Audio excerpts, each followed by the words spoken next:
Sebelum lanjut, subscribe dan follow channel dan medsos masjid ini.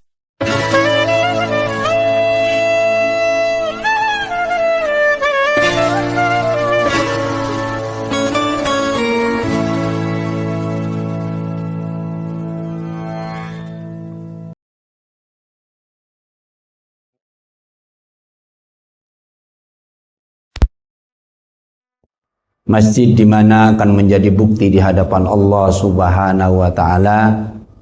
Kita termasuk orang-orang yang memakmurkan masjid, merawat masjid dan mengisi masjid dengan kegiatan-kegiatan ibadah atau kegiatan-kegiatan sosial sehingga masjid menjadi pusat peradaban umat manusia. Ayuhal hadirun jamaah ukhuwah Islamiyah rahimakumullah. Pembahasan kita masih tentang hati. Pertemuan yang lalu kita mendefinisikan hati sesuai dengan makna yang dikehendaki oleh pengarang kitab ini, yaitu Al-Ghazali, di mana hati itu ada dua pengertian. Yang pertama adalah secara jismiyah atau jasmiyah, jisim, fisik, berupa jantung, kolbun yang terletak di sebelah kiri atas dada kita.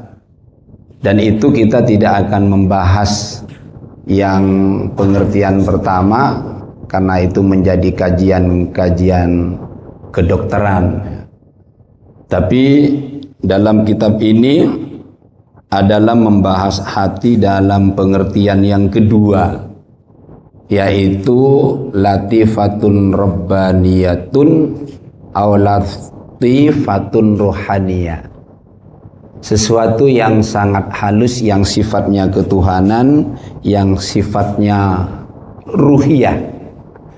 Yang ini akan kita pelajari bagaimana hati ini menjadi dominan di dalam kehidupan kita, sehingga harus dijaga, harus dirawat, harus dipelihara, harus diterapi. Kalau memang ada penyakit-penyakit yang sulit. Ada sebuah ungkapan yang sangat indah yang disampaikan oleh seorang ulama tabi'in, Sufyan Ats-Tsauri, hidup di tahun 97 Hijriah sampai 161 Hijriah. Beliau seorang ulama yang tangguh di masanya di dalam mempertahankan prinsip keteguhan hatinya. Prinsip keteguhan hatinya, sehingga beliau itu menjadi buron atau buronan dalam tanda kutip di pemerintahan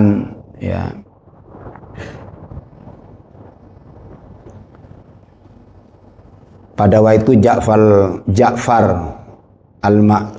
Al-Mansur dan Al-Mahdi. Dalam kisahnya beliau ditawari menjadi seorang qadhi, menjadi hakim agung. Kalau di sini hakim agung, beliau tidak mau. Karena ada kekhawatiran hatinya tidak kuat menjadi seorang qadhi di pemerintahan yang tiran, yang zalim saat itu. Sehingga singkat cerita, beliau itu dicari, dikejar-kejar untuk dibunuh. Akhirnya dia meninggal dalam pelariannya di Basrah, di sebuah tempat di bawah tanah yang dirawat oleh santri-santrinya. Sehingga muncul suatu kata-kata, ma alajtu syai'an asyadda alayya min niyati innaha tataqallabu alayya. Ma'alatu syai'an, tidak ada pengobatan atau terapi yang paling dahsyat, yang paling sulit yang menimpa diriku, yaitu menterapi niat. Tadi menterapi hati. Kenapa? Innaha tataqallabu alayya, karena hati itu berubah-ubah. Tataqallab, berpindah-pindah dalam satu kondisi ke kondisi yang lain. Maka menjadi amat sulit ya hati ini untuk diobati, diterapi.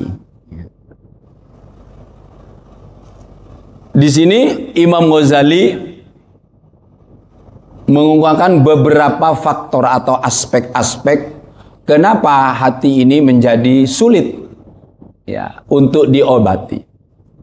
Ada 5 kondisi. Yang pertama, hati ini menjadi sasaran utama serangan setan. Jadi serangan setan masuk ini pertama kali adalah sasarannya hati. Annal aduwa qasidun ilaihi muqbilun alaihi biwailihi mulazimun lahu. Musuh selalu membidik hati ini. Ya, musuh itu bisa menjadi berupa nafsu yang jelek, berupa bisikan-bisikan setan.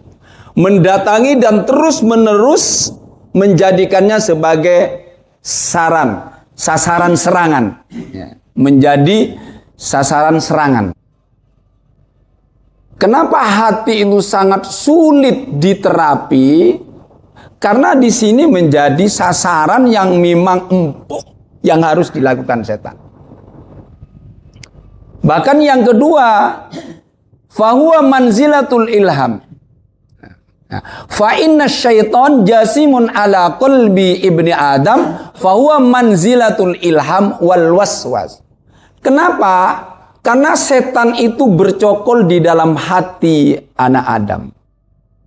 Setan dalam bentuk bukan fisik ya. Setan dalam bentuk bisikan-bisikan ini selalu bercokol di dalam hati manusia. Karena hati ini juga banyak tentaranya, Pak. Jadi ada tentara-tentara di dalam diri manusia, yaitu di dalam hati ini. Kita bicara hati dalam arti dimensi batin ya, bukan dohir. Sehingga kajiannya cukup serius ini, bahwa hati ini memang menjadi tempat ya. Tempat, bahkan hati ini menjadi raja ya, yang mengkoordinir tentara-tentara itu dalam rangka melaksanakan aktivitasnya. Tentunya hati ini menjadi hati yang dekat kepada Allah Subhanahu wa Ta'ala. Fahuwa manzilatun ilham wal waswas. Ya. Hati ini tempatnya 2 bisikan. Ya. 2 bisikan. Yaitu pertama manzilatul ilham wal waswas. Sebagaimana pelajaran yang lalu, bahwa ilham itu bisikan-bisikan malaikat. Sedangkan was-was itu bisikan setan. Nah, ini pertempuran ya, Pak. Medan pertempuran itu semuanya ada di hati. Jadi ada di hati. Kalau secara fisik ini kan jantung ya. Tapi bukan ini yang kita kehendaki. Keduanya berlomba selamanya mengajak manusia mengikuti bisikan malaikat, ilham, atau setan. Ini ya alasan yang pertama. Karena di dalam hati manusia itu ada 2 bisikan. Ya. Ada bisikan api, ada bisikan welek. Biasanya bisikan api itu adalah ilham yang muncul dari bisikan-bisikan malaikat. Sedangkan bisikan-bisikan buruk, bisikan-bisikan kejelekan itu biasanya dihembuskan oleh waswas. Alladzi yuwaswisu fi sudurin nas minal jinnati wan nas. Ini pakai sudur. Sudur itu jamak daripada sodrun. Sodrun itu adalah dada. Ini dada. Bagian luar hati ini secara fisik ya sodrun itu, dada. Sehingga Al-Quran terkadang pakai sodrun. Rabbis rohli sodri. Maksudnya hati. Rabbis rohli sodri. Wa yassir li amri. Ini alasan pertama. Alasan pertama kenapa untuk mengubah hati menjadi hati yang betul-betul mutmainnah, hati yang tenang itu sulit. Karena alasan pertama menjadi sasaran utama serangan setan. Jadi setan itu musuh yang nyata di dalam kehidupan kita. Tapi bentuknya tidak bisa kita indra, Pak. Ya. Gimana di YouTube itu Ustaz kok bisa muncul? Enggak tahu aku. Nyi Roro Kidul muncul. Ya apa? Muncul temenan ndak itu, Pak? Kadang-kadang itu mengaburkan. Setannya muncul bisa difoto. Saya kurang yakin ndak itulah.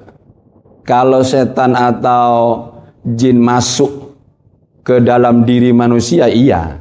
Tapi langsung berupa wujud yang asli enggak. Ini alasan yang pertama. Kemudian alasan yang kedua.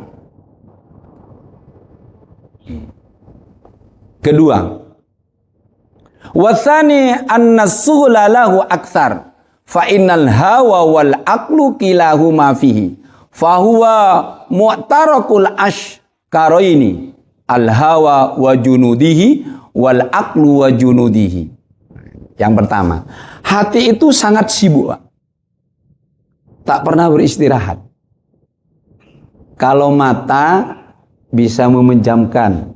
Kalau mata capek kita pejam. Tapi kalau hati yang capek, hati yang gelisah, matanya terpejam, hatinya kemana-mana. Nah, ini hati. Jadi hati itu sangat sibuk, tak pernah istirahat. Akal dan hawa nafsu terus menerus memasukinya bersama bala tentaranya masing-masing. Jadi hawa, akal itu juga tempatnya di hati, Pak. Kilahuma fihi.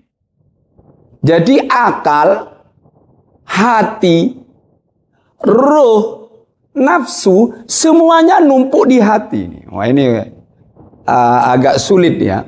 Jadi di hati itu menjadi tempat semua tentara-tentara yang sifatnya batinia itu. Jadi ada pengertian-pengertian yang perlu kita pahami sebentar ya. Di dalam diri manusia itu ada akal, Pak ya. Akal tempatnya di mana, Pak? Kalau di sini kilahuma fihi. Tempatnya juga di rongga hati. Tapi akal itu biasanya kita ke sini ya. Nah, ke otak. Tapi syaraf-syarafnya tetap di sini hati yang menjadi tumpuan. Jadi di sini disebutkan oleh musannif kilahuma fihi. Hawa dan akal itu, nafsu itu juga tempatnya di hati. Ya. Akal itu apa? Kalau dalam konsepnya Al-Ghazali, akal itu cahaya ilahiyah yang diberikan kepada manusia untuk membedakan antara manusia dengan hewan, atau membedakan antara kebenaran dan kebatilan. Itu akal. Tapi akal kan bisa dipengaruhi nanti. Akalnya cerdas, pinter, tetapi tidak menjamin untuk hatinya bagus. Karena nanti akan dipengaruhi oleh hawa nafsu ini. Hawa nafsu itu apa? Semuanya hawa nafsu itu juga energi di mana sebagai pendorong. Orang kalau tidak punya nafsu ini, ya tidak bisa ngaji sampean, karena tidak punya keinginan. Nafsu ini nanti di dalam Al-Quran Imam Ghazali menyebutkan membagi 3 itu kan. Ada nafsu amarah, ada nafsu lawwamah, ada nafsul mutmain. Berarti nafsu itu nanti akan tunduk juga kepada hati, menjadi nafsu yang mutmainnah. Jadi ini, hati selamanya menjadi ajang peperangan dan adu kekuatan antara keduanya. Di sini mu'tarakul askaro ini, al-hawa wa junudihi. Hawa itu punya tentara juga, Pak. Jadi hawa nafsu ini punya tentara juga. Di dalam Al-Quran surat Al-Mudassir ayat 31 Allah mengatakan, wala ya'lamu junuda rabbika illahu. Tidak ada yang tahu tentaranya Tuhanmu itu kecuali Dia. Jadi Allah. Jadi ada beberapa banyak junud atau jundun, tentara-tentara di dalam hati. Contoh, mata secara fisik ini menjadi tentaranya hati. Ya. Tetapi mata dalam arti fungsinya, penglihatan, itu juga tentara hati tapi secara non fisik. Jadi kalau mata itu kan fisiknya ini mata. Fungsinya apa? Kan melihat. Kan penglihatan. Penglihatan itu adalah tentara hati tapi yang batinia. Telinga, itu telinga. Orang kalau telinganya tidak sehat, ini sangat mempengaruhi kepada pendengarannya. Pendengaran itu juga tentara hati. Bisa mendengar ayat-ayat Allah, nanti hatinya akan lembut. Tapi sebaliknya, mendengar hal-hal yang berbau maksiat, hatinya akan kasar. Maka di sini menjadi agak rumit karena hati ini menjadi ajang peperangan. Medannya peperangan ini semuanya di hati. Otak, akal, pikiran, nafsu, ini ya di hati. Cuma ini kan sifatnya metafisik, Pak, tidak nampak karena kajiannya hati. Oleh karenanya kita mesti membatasi masuknya setiap musuh ke dalam hati kita dengan cara selalu menjaganya. Jadi dengan ini yang kedua, maka hati itu termasuk aktivitasnya sangat sibuk. Aktivitasnya sangat sibuk sehingga ini agak sulit untuk diterapi.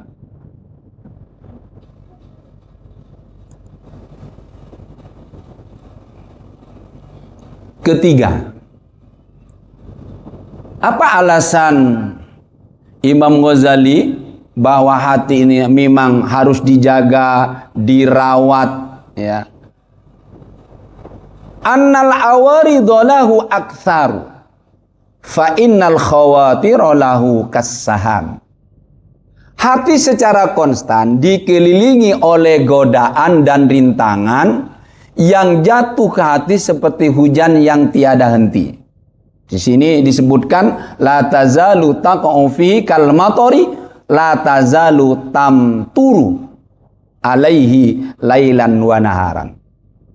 Jadi hati secara konstan itu dikelilingi oleh godaan, Pak.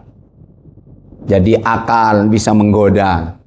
Ya, ketika akal itu sudah dipengaruhi oleh nafsu. Kan kita ingat bahwa kajian yang lalu hati kan ibarat raja. Berarti raja itu kan punya tentara-tentara, punya pasukan di dalam menjaga kestabilan hati ini.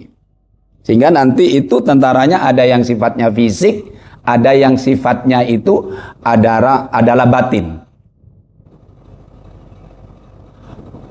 Proses ini tak ada akhirnya dan upaya menghentikannya tergantung kepada kemampuan si pemilik hati. Jadi wala tanqati'u wala anta taqdiru ala man iha fatamtani'u. Jadi tergantung kita. Bagaimana? Contohnya satu, kita menjaga mata umpamanya. Menjaga mata. Secara ini tentara hati juga. Mata kalau yang bagus, ini menjadi tentara hati yang membantu hati untuk melembutkan hati ini dengan banyak memandang yang bagus.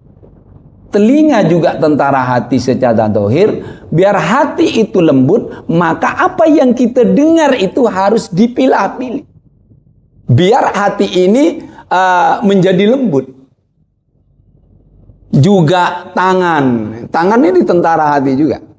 Ya, tentara hati. Kaki dan lengan semua menjadi tentara karena hati ini menjadi rajanya. Walaysa bimanzilatil aini allati baina jafnaini. Ya tidak sama. Ya kan, kalau di sini tidak sama dengan anggota-anggota mata, anggota telinga. Ini yang pengawasannya hanya secara dohir. Ya, tidak sama. Hati ini memang sulitnya karena hati itu ghaib, Pak. Hati itu tidak tahu kita ya. Ya, secara fisik dengan Imam Ghazali ya disebut dengan Sanaubari. Ya, Sanaubari itu saya browsing di internet itu buah, Pak. Buah Sanaubari di Arab yang mirip dengan bentuk jantung itu secara fisik. Kalau Bapak itu gelisah, jantungnya berdebar enggak, Pak? Ya, berdebar. Jadi ketika senang banyak duit, jantungnya kan rotok normal. Atau kita dalam keadaan gelisah, dalam keadaan hati-hati yang tenang, itu sangat berpengaruh kepada fisik. Sangat berpengaruh kepada fisik. Contoh kecilnya Bapak ketika di dompetnya ada uang 1 juta dengan ada uang 100.000, beda enggak, Pak? Beda. Beda. Ketika dia masuk warung, kalau ada 1 juta tidak mikir-mikir harganya. Tapi kalau hanya 100.000 masuk warung, dibuka dulu dompetnya. Cukup enggak ini? Cukup enggak? Nah, ini ibaratnya seperti itu. Hati adalah sasaran dan bisikan-bisikan yang engkau tidak sanggup menahan dan menjaganya kecuali dengan perjuangan keras dan pertolongan Allah. Ya, ini tetap melibatkan Allah. Makanya sering berdoa, ya muqallibal qulub, tsabbit qalbi ala ta'atik. Ya Allah yang membolak-balikkan hati, tolong ya Allah mantapkan, tetapkan ya Allah di dalam hati kami ini adalah untuk selalu dalam agama. Keempat, kenapa kok amat sulit hati itu diterapi? Karena di sini adalah ar-rabi anna ilajahu alaika asirun idh huwa ghaibun anka falatakadu tash'uru hatta tadibba fi afatun wa tahdutsu lahu halatun. Mengobati hati, menterapi hati itu sangat sulit. Ya, karena tidak terlihat olehmu. Kadang-kala engkau bahkan tidak menyadari bahwa hatimu telah terkena bermacam-macam penyakit. Jadi, maaf, penyakit hati kan banyak. Bisa dengki, bisa iri, bisa sombong, bisa hasud. Makanya Imam Ghazali membagi hati kondisinya kan ada 3 ya. Ada kolbun salim, hati yang sehat, hati yang selalu bersinar, hati yang dicerahkan oleh Allah. Ada kolbun marid, hati yang kadang-kadang masih sakit, dia beriman, dia yakin kepada Allah, dia beramal soleh, tapi satu sisi dia masih menghibah, dia masih hasud, dia masih riya, dia masih sum'ah. Itu sakit namanya. Mudah-mudahan hati kita tidak sakit. Ya. Tapi memang kalau memang sakit ya diterapi, Pak. Diterapi sedini mungkin. Ya, diterapi sedini mungkin. Untuk menterapi itu, kata Imam Ghazali, ya bisa baca Quran yang banyak. Jadi baca Quran termasuk tentaranya hati, Pak. Ketika orang itu ahli membaca Quran, kan lisan itu ya. Lisan ini tentaranya hati yang dohir. Ya. Lisan itu apa, Pak? Untuk merasa ya, lisan ini. Makanan enak atau tidak enak. Itu kan di sini, di lisan. Makanya bersyukurlah ibu-ibu dan bapak-bapak kalau masih bisa merasakan, ya, bisa menyicipi makanan itu asin, ya, itu manis, itu tawar. Ada Pak orang yang sudah sepuh sekali itu. Antara tawar, antara asin sudah agak kabur ya. Mungkin ini belum Pak ya? Belum ya? Enggak lah, mungkin usia 80, 90 kadang-kadang manis dengan asin itu sama. Karena sudah berkurang. Karena secara fisik ya sudah berkurang ya. Ya sudah berkurang. Kayak ininya sudah, ilatnya ini sudah tidak peka ya. Sudah tidak peka. Maka lisan sebagai tentara hati, kalau banyak berzikir kepada Allah, itu membantu hatinya untuk menjadi hati yang lembut.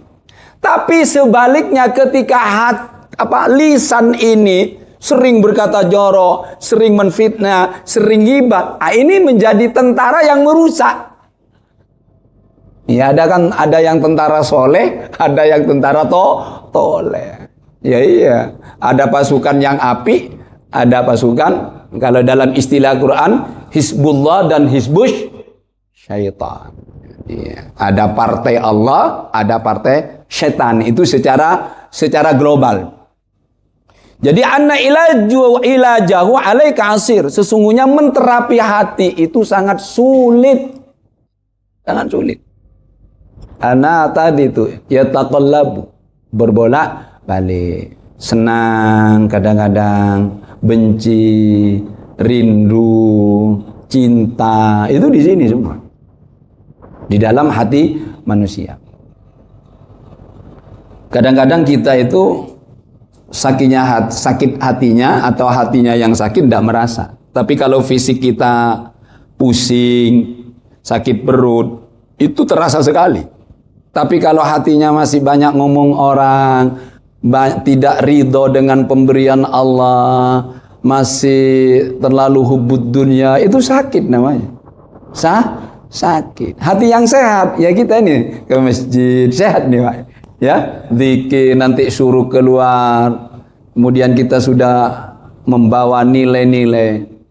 Karena ilmu, di dalam penjelasan Imam Ghazali, ilmu itu juga tentara hati, Pak. Maka semakin panjenengan itu banyak ilmu, terutama ilmu tentang hati, maka ilmu ini sangat mendorong hati kita menjadi api. Makanya majlis taklim ini perlu, Pak. Ini tentaranya hati. Tentara hati. Ilmu hikmah itu tentaranya hati. Pikiran juga menjadi tentara hati. Kalau pikiran itu normal. Kenapa kok pikiran saya sering gelisah, Ustaz? Nah, ini harus diterapi.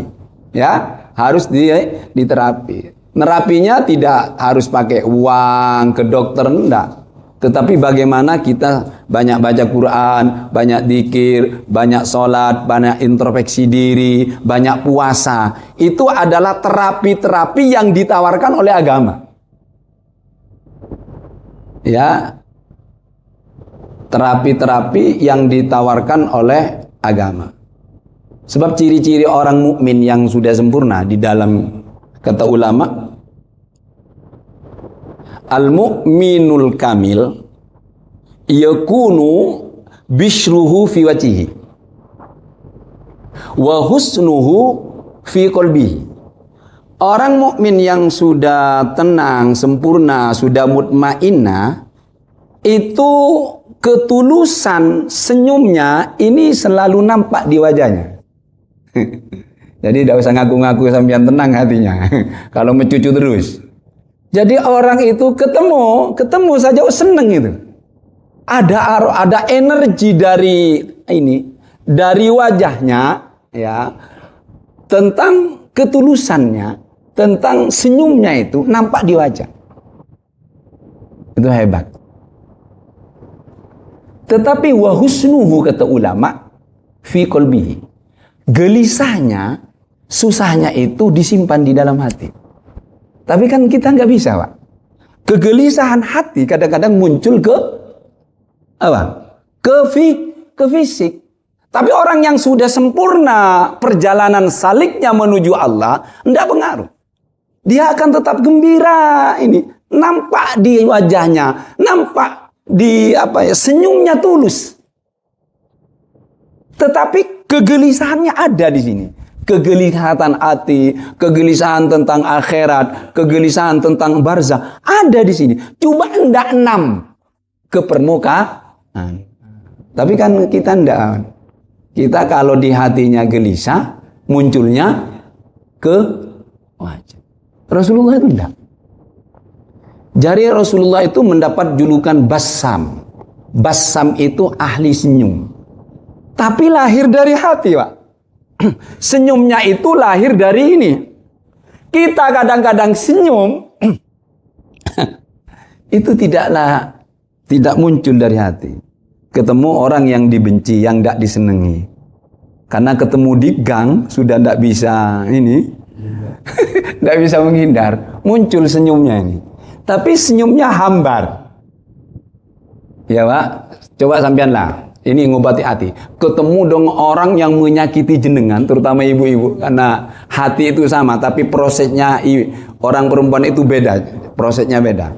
Perempuan itu sangat peka hatinya itu, sangat laki-laki itu plong lah ya, plong. Perempuan jangan sampai dirasani, jangan sampai dihina.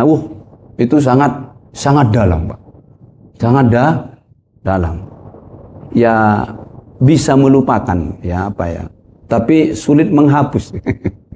Ya, sulit menghapus, susah melupakan. Jadi, apa beda antara hati perempuan dengan hati laki-laki? Ya bodoh lah, Pak, bodoh hatinya. Tapi secara psikis itu beda. Ya, perempuan itu lebih slow ya. Kalau bapak-bapak kan lebih agresif. Ketika perempuan mencintai seseorang itu ndak langsung jatuh cinta, ndak. Lek sampean kan ndak, delok ayu wis langsung. Lek perempuan ndak, milih sih. Ini manfaat ndak untuk aku. Jadi masih banyak pertimbangan. Kalau perempuan itu masih banyak pertimbangan. Ya. Fatah taju anta bahasa andalik atamal bahti. Bitulil jahdi wa daqiqin nadhari wa kasratir riyadha. Karena sulit dikendalikan hati itu, maka di sini diperlukan usaha yang keras untuk mendeteksi sumber penyakitnya. Apa? Dan konsistensi dalam mengobatinya. Jadi secara katakanlah menyembuhkan hati itu tidak instan, Pak. Tidak pakai obat kimia, tapi pakai herbal. Pakai herbal itu menyembuhkan, tapi rotok lama. Tapi kalau kimia biasanya ya diminum beberapa saat sembuh, tapi nggak bagus juga dalam perkembangannya. Kira-kira begitu. Jadi herbal hati itu ya Al-Quran, itu herbal. Ya mungkin tidak langsung ketika baca Quran langsung tenang, mungkin tidak. Tapi ada proses. Ya ada proses. Apalagi membaca Al-Quran dengan tahu artinya. Tahu maknanya, tahu artinya, maka akan sangat mendorong itu menjadi tentara setan. Karena lisan ini secara batin, yaitu merasakan, ya itu adalah tentara hati.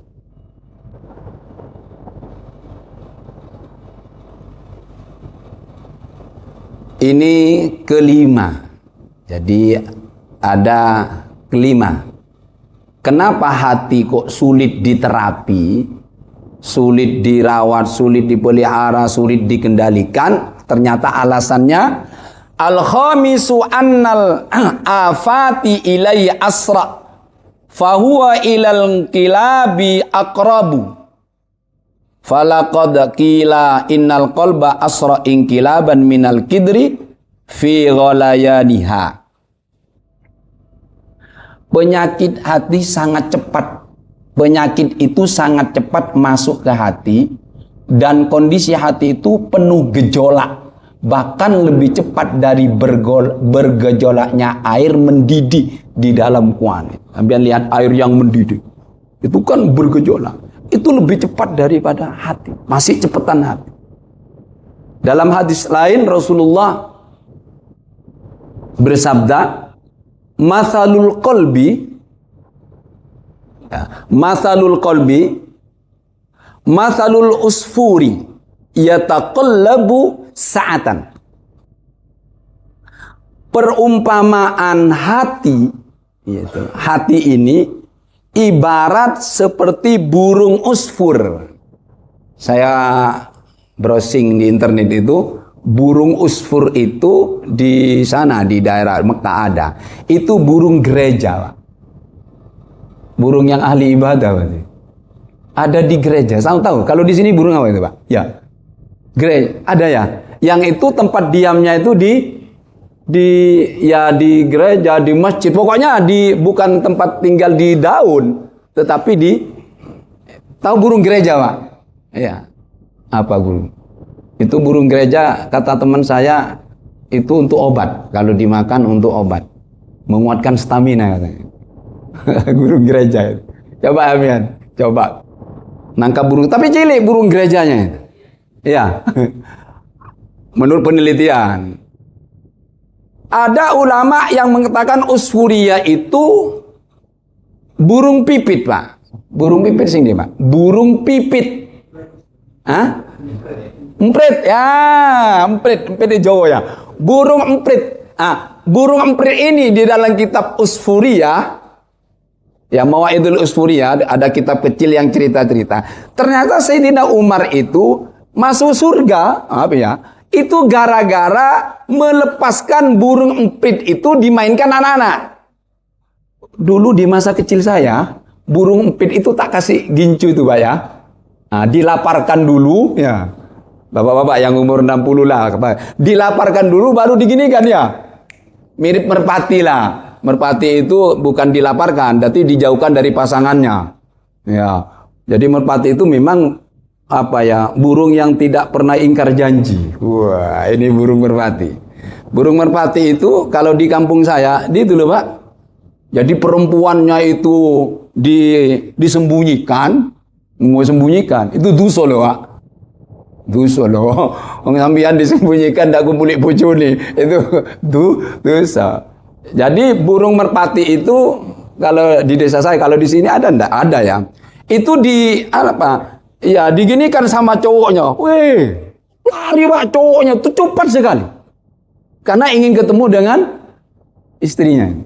Ketemu dengan pasangannya. Burung prit ini, burung yang di dalam kisah itu menjadi suatu media, menjadi suatu tabarruk lah, bahwa Sayyidina Umar itu pernah melihat anak kecil main burung, mau dilaparkan, pokoknya tidak dirawat. Itu dikasih uang beberapa dirham. Nak, tolong lepaskan burung itu. Dilepas oleh anak itu. Dia dilepas.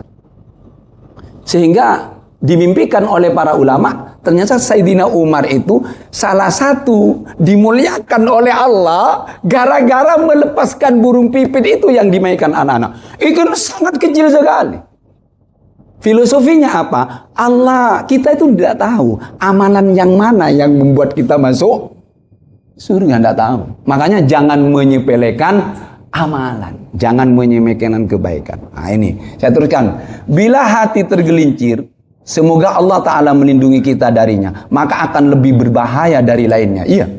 Sebab akibat paling ringan dari hati yang tergincir itu adalah hati akan mengeras dan condong selain Allah. Artinya condong kepada selain Allah. Jadi burung prit itu sampean lihatlah, itu lincah sekali, Pak. Dari dahan, lincahnya. Atau dimasukkan ke kurung. Sampean burung kecil lah, itu dari dahan ke dahan itu cepat sekali. Itu kata Rasulullah, hati itu lebih cepat dari itu. Subhanallah. Ya, ini ya memang butuh perhatian. Mari kita sama-sama menjaga hati itu. Ya, dengan terapi-terapi, ya, sholat, banyak zikir, ya, banyak baca Quran, introspeksi diri, banyak sedekah. Itu adalah tentara-tentara hati yang bisa membantu. Mudah-mudahan kajian ini roto agak rumit titik karena membicarakan sesuatu yang tidak nampak, ya. Hati itu tidak nampak, akal yang tidak nampak, ruh yang tidak nampak, nafsu itu tidak nampak juga, nyawa, nafas. Ini nafas Pak ya. Nafas pernah tidur enggak Pak? Kalau sambian tidur, nafasnya tetap enggak itu? Tetap. Lek nafas itu tidur apa Pak? Berarti katanya ulama-ulama ada yang mengatakan nafas itu energi Pak. Energi ya.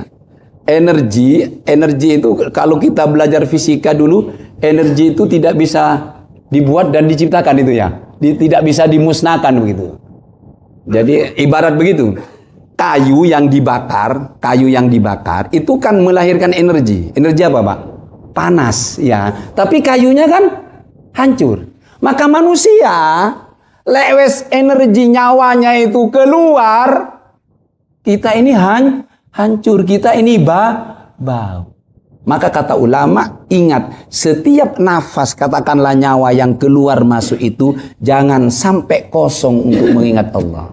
Allah, astaghfirullah. Tapi jangan keras-keras. Allah, enggak usah. Astagfirullah ya. Di mana saja naik kendaraan, Allah subhanallah. Karena kita itu nanti diambil oleh Allah antara masuknya nafas itu dan keluarnya, iya kan? Maka kata ulama tasawuf, nafas itu keluar masuk jangan kosong dari mengingat Allah. Gimana? Astagfirullah, la haula wala quwata illa billah. Mudah-mudahan hati kita itu selalu didorong untuk mengingat Allah subhanahu wa ta'ala. Ala bidzikrillahi tatmainnul, hanya dengan ingat kepada Allah hati akan tenang. Monggo sampun Pak. Monggo ada yang melengkapi. Monggo Pak. Tak apa-apa ini. Sebelum kita tutup doa. Monggo. Bismillahirrahmanirrahim. Nggih, monggo Pak. Ya, tidak apa-apa. Bismillah. Bismillahirrahmanirrahim. Assalamualaikum warahmatullahi wabarakatuh. Waalaikumsalam warahmatullahi wabarakatuh. Kakek kita ini kan Nabi Adam. Nabi Adam ini turun dari surga juga karena dalam tanda kutip ya, rakus ya, tamak. Kemudian termasuk dalam tanda kutip karena kita keturunan Adam, jangan menghina kakek kita. Iya. Karena juga termasuk anaknya juga. Seperti yang diabadikan di dalam Al-Quran, ada seperti Habil dan Qabil, gitu kan. Jadi ini yang terkenal dengan hasad, dengki dan iri hati. Nah, dosa iri hati, dengki ini kan dosa yang pertama kali ya di langit dan dosa pertama kali di bumi. Nah, sekarang ini ya, yang saya ingin tanyakan ini ada bagaimana agar menjaga hati ini. Yang tadi kan dua contoh kakek kita ini kan ya. Bagaimana kita untuk menjaga hati agar tetap istiqomah. Saya pernah baca sebuah konsep tasawuf itu ada 3 hal kalau salah. Ada takhali, tahali, dan tajali. Itu kira-kira gimana penjelasannya? Terima kasih. Ya, hati yang baik akan melahirkan akhlak yang mulia. Ya. Imam Ghazali secara metodologi itu ada 2 hal untuk membersihkan hati. Tetapi ada 3 ya, tapi yang 2. Ada itu yang takhli. Takhli itu adalah mengosongkan diri. Mengosongkan diri dari perbuatan keburukan, kemaksiatan, pokoknya dari hal-hal yang negatif. Ya, dari hal-hal yang dikosongkan hati. latihan tidak dengki, latihan tidak hasad, latihan tidak tidak sum'ah, latihan tidak riya. Itu dikosongkan hati takhalli, takhalli dikosongkan semua. Kemudian setelah kosong itu tahalli, dihiasi, diisi diisi dengan ngaji Quran, diisi dengan pokoknya dihiasi lah.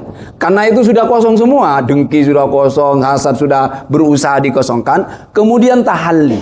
Tahalli itu sudah menghiasi, mengisi hati-hati yang sudah kosong dari perbuatan negatif, diisi dengan baik. Ya, itu metodenya Imam Ghazali ya. Lah, muncul juga setelah ini api tajalli. Tajalli itu dalam tanda kutip apa yang kita lakukan, melihat apa saja itu melimpatkan Allah, menampakkan Allah, melihat orang bermaksiat, muncul tajallinya. Oh ini, jangan dihina ini. Ini pelajaran bagi saya, agar saya tidak jatuh kepada dunia. Jadi selalu positive thinking terhadap peristiwa yang ada di dunia ini. Itu sudah tajalli. Penampakan dalam tanda kutip, Allah sudah menjadi dirinya. Maaf, dalam tanda kutip. Bukan aliran siapa itu? Aliran yang sesat itu Pak? Ya Manunggal ing Gusti itu, ya Siti Jenar, bukan itu. Saya Tuhan, anallah, enggak. Tetapi sifat-sifat Tuhan mendominasi sudah. Melihat orang itu membutuhkan pertolongan tanpa diminta, terenyuh sendiri. Oh itu sudah tajalli. Mentajallikan apa yang di bumi ini adalah dikaitkan dengan unsur-unsur ketuhanan. Lah kita kan bisa mendengar kan? Mendengar ini kan sifat Tuhan, ya kan? Allah Maha mendengar. Lah kita dikasih mendengar itu, tapi mari pendengaran kita itu sedikit demi sedikit meniru pendengaran Allah. Itu bahasanya. Allah kan melihat, ya kan sama dengan kan? Maaf dalam takuti. Allah itu Maha melihat. Kita kan bisa melihat, Tuhan tidak Maha. Cuma tidak Maha.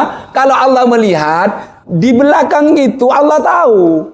Lek sampean kan enggak. Aku bisa melihat ya di situ. Di belakang saya gak eru, berarti penglihatannya Kalau Allah enggak, di belakang tembok Allah itu tahu. Berarti kita juga melihat bukan Maha.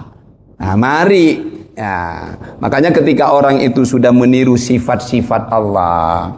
Allah itu kan enggak makan, ditiru dengan kita puasa, sehingga dengan puasa itu muncul nilai-nilai rohaninya ya, sehingga orang puasa itu senang zikir ya. Kalau banyak makan repot zikir itu, setengah jam tidak sampai sudah ngantuk ya. Maka kurangilah makan biar hatinya bersih. Tapi ini sulit, ngurangi makan itu apalagi prasmanan.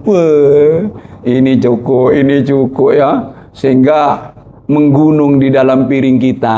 Engkau nafsunya sudah tidak ada, sudah kenyang, dibuang. Kan begitu Pak ya? Iya, kita ini masih mendahulukan nafsu tidak melihat ini. Mudah-mudahan ini coba ruwet ke hati ini, karena yang kita bahas tidak kasat mata ya. Ya abstrak. Sesuatu yang abstrak itunya Allah yang Maha tahu. Tentara-tentara Allah yang ada di hati hanyalah Allah yang tahu. Tapi secara global itu ada baik dan ada buruk. Kalau baik dari Allah, kalau buruk itu biasanya bisikan syaitan, bisikan nafsu bisa. Tapi nafsu mutmainnah beda lagi ya. Nah, nafsu mutmainnah bisikannya beda lagi, suruh ngaji terus, datang ke masjid, itu bisikan yang sudah mutmainnah. Ini saja yang bisa kita sampaikan. Mudah-mudahan menjadi ilmu dan kita paham sedikit demi sedikit dalam rangka memelihara hati kita menjadi hati yang dekat kepada Allah, yaitu man atallah biqolbin salim, termasuk orang yang datang kepada Allah dengan membawa hati yang sudah selamat, hati yang sudah sehat. Kita tutup dengan doa kafaratul majlis. Subhanakallahumma wa bihamdika asyhadu an la ilaha illa anta astaghfiruka wa atubu ilaik. Ada salah dan keliru itu dari saya pribadi, ada benarnya mudah-mudahan menjadi media untuk mendapatkan petunjuk dari Allah Subhanahu wa taala. Wassalamualaikum warahmatullahi wabarakatuh. Subscribe, like, share, dan follow channel ini. Wassalamualaikum.